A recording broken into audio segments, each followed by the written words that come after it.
কেমন আছো আমার ছোটো ভাইয়েরা? আশা করি তুমি এরা ভালোই আছো। আজকে তোমাদের এইচএসসি এক্সাম, কোনো চিন্তা নেই। ফ্রিতে যা পরীক্ষা দিয়ে আসো, রিল্যাক্সে যা পরীক্ষা দিয়ে আসো, কোনো টেনশন তোমরা মাথায় নিবা না এবং কোনো ধরনের টেনশন তোমাদেরকে করা যাবে না।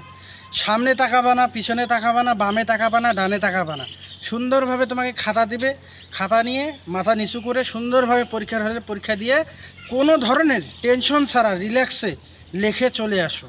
জীবনে তোমরা এক একটা ধাপ যখন এগিয়ে যাচ্ছ, তখন বুঝতে হবে যে তোমার সফলতার সিঁড়িতে তুমি চড়ছো।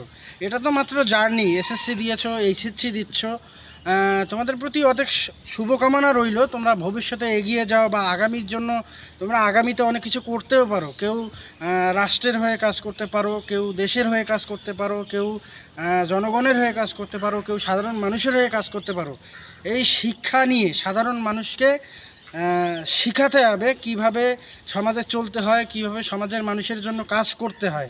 তোমাদের জার্নিটা এখন থেকেই শুরু। আজ তোমাদের এইচএসসি এক্সাম। বেশি কথা বলবো না, বেশি কথা বললে বলবা যে সাগর ভাই অনেক কথা বলে, অনেক কথার মাঝে এই কথাগুলো ভালো লাগবে না। তোমাদেরকে একটা কথাই বলবো যে তোমরা আজকে যারা পরীক্ষার হলে গিয়েছো বা যাদের আজকে পরীক্ষা, তারা কোনো ধরনের চিন্তা, কোনো ধরনের মানে মন মানসিকতা যাতে ভেঙে না যায় এমন ধরনের কোনো কাজ করবা না। তোমরা সব ধরনের প্রশ্নের উত্তর দিয়ে বাসায় আসবা, কোনো ধরনের চিন্তা করবা না। তোমাদেরকে লিখতে জানতে হবে। বাংলা কিন্তু কঠিন সাবজেক্ট নয়। আজকে তোমাদের মেবি বাংলা পরীক্ষা, বাংলা তেমন কঠিন নয়। যার যার পরীক্ষা অবশ্যই আমার সঙ্গে কমেন্টে কথা বলবা। তোমরা কোনো ধরনের টেনশন, মানে একটা যে টেনশন কি হবে, পরীক্ষার হলে গেলে কি হতে পারে বা কি করব, এই ধরনের যে চিন্তাটা তোমরা করছো, এই ধরনের কোনো চিন্তা তোমাদের করা যাবে না। আর প্রথমত হাতে ঘড়ি রাখবা, সময় দেখবা।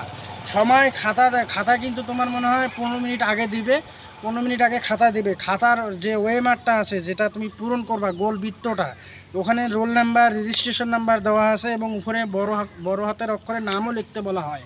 ওটা দেখবা। প্রত্যেকটা ওয়েমার তোমরা সুন্দরভাবে দেখবা, তারপরে পূরণ করবা। 15 মিনিট আগে তোমাকে খাতা দিবে, 15 মিনিট তুমি পূরণ করবা। পূরণ করে দেখবা যে সব কিছু ঠিক আছে নাকি। রোল নাম্বার, রেজিস্ট্রেশন নাম্বার, হ্যাঁ, এবং নামটা, এগুলো লিখতে ভুলবা না। মেন হচ্ছে তোমার ওই ওএমআর শিটটা, যখন ওটা কম্পিউটার দেখবে বা কম্পিউটারে কোনো ধরনের সমস্যা দেখা দেবে, তখন কিন্তু তোমার রেজাল্ট আসবে না।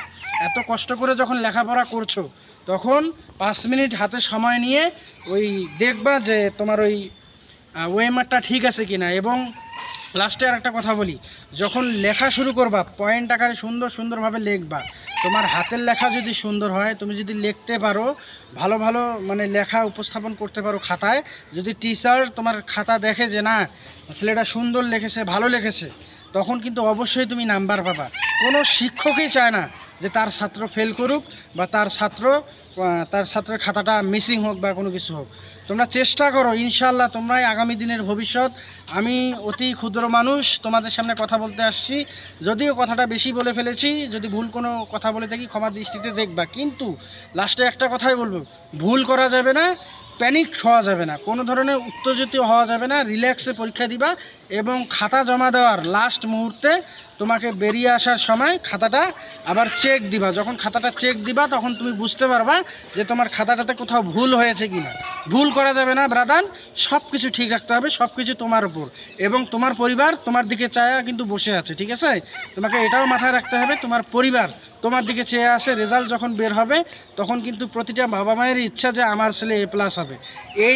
এইদিকে না দৌড়িয়ে তুমি চিন্তা করো যে আমার খাতাটা সর্বোচ্চ যেন ভালো হয় এবং সর্বোচ্চ যেন ভালো হয়, একেবারে সর্বোচ্চ যেন হয়। ঠিক আছে, ভালো থাকো, অল দ্য বেস্ট।